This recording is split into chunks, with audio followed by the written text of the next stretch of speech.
দর্শক, গুলশান হামলার 1 মাস পার হলো আজ, আর এই বিষয়টি নিয়ে দেখবেন আমাদের কথার আজকের অনুষ্ঠান। গুলশান জঙ্গি হামলার কারণে আমাদের ব্যবসা বাণিজ্যের অনেক ক্ষতি হয়েছে। সাধারণ মানুষ বাইরে থেকে আসতে চায় না, মনে হয় যে গুলশানে কী যেন হচ্ছে বা হতে যাচ্ছে।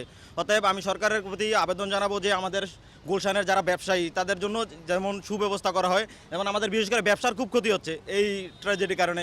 তবে আমাদের দেশের আশা করি যে সরকার আমাদের দেশের প্রত্যেকটি অঞ্চলেই এই জঙ্গি বিরোধী আন্দোলন গড়ে তুলুক। গুলশানের নিরাপত্তার জন্য আমার মনে হয় এই যে একটা পদক্ষেপ নিয়েছে, বড় বাসগুলো বন্ধ করে দিয়েছে, যদিও আমাদের অসুবিধা হচ্ছে, তবুও আমি মনে করি এটা নিরাপত্তার জন্য ভালো। গুলশান এরিয়ায় ঢোকার জন্য প্রতিটা চেকপোস্ট আছে এবং প্রত্যেকটা পয়েন্টেই চেকপোস্ট রয়েছে। তো সেই চেকপোস্টগুলোতে যেভাবে চেক করা হচ্ছে, আমি মনে করি না যে সেগুলো স্যাটিসফ্যাক্টরি। যদি স্যাটিসফ্যাক্টরি থাকতো তাহলে আমরা দেখতে পেতাম যে গ্রেনেড নিয়ে ঢুকতেছে, সেটা অবাধে ঢুকতে পারতো না অবশ্যই। তো সেই চেকিং পয়েন্টগুলো অবশ্যই জোরদার করা উচিত।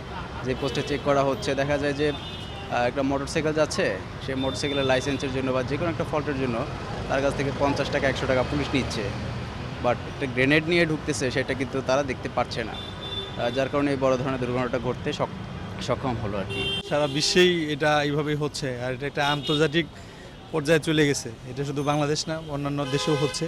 আর এটার জন্য শুধু সরকার না, বাংলাদেশের প্রত্যেকটা আপামর জনসাধারণের সচেতন হওয়া উচিত, যেহেতু পরবর্তীতে আর এই ধরনের কোনো বিষয় না হয়। এই জন্য সবারই সচেতন থাকতে হবে এবং প্রত্যেক পিতামাতাকে, গার্জিয়ানকেই ওনার ছেলে মেয়ে সম্পর্কে সচেতন হওয়া উচিত, যে ওনারা কোথায় কী করতেছে এ ধরনের খোঁজখবর নেওয়া উচিত। বাংলাদেশের মানুষ যেভাবে বিদেশি মানুষদেরকে আপন করে নেয়, আমি আমার জানা মতে কোনো বিশ্বের অন্য কোনো দেশে এইভাবে আপন করে নেয় না। কিন্তু এরপরেও এরকম একটা ঘটনা ঘটছে। আসলে এই দেশের বিরুদ্ধে একটা ষড়যন্ত্র, নিখুঁত কোনো ষড়যন্ত্র আছে।